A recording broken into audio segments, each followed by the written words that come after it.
Figure 2 in the morning is never a bad time to start a YouTube channel. Beautiful, beautiful, beautiful, beautiful, beautiful, beautiful, beautiful. Good night, or evening, or morning, I guess. Welcome to 2 AM Philosophy, a show where we take a look at all things modernly adaptive to philosophy and bottle them up in none other than words. And what better word to start off with than beauty, which may be a little more complicated than you think. A culmination of qualities, such as shape, color, or form, that pleases the aesthetic senses, especially the sight. That's the internet definition. But in philosophy, especially late-night philosophy, questioning everything, including the definition, is what makes words change and adapt to what we need them to adapt to.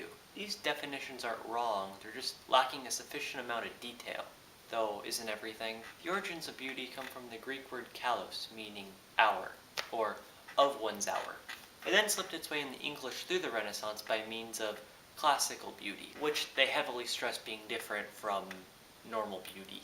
You can work that back into our society by realizing that beauty, in and of itself, is a thing, not an adjective.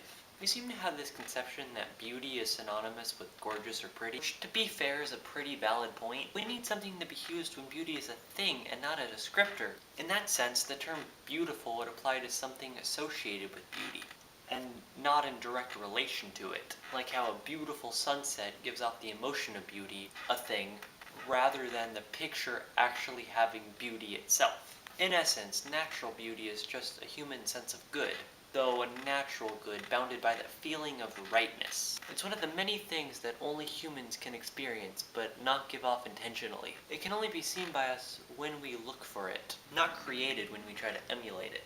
Which means that even an acknowledgement of it is still using it. It's all just different forms of the same beauty. Albeit, beauty is not what we search for.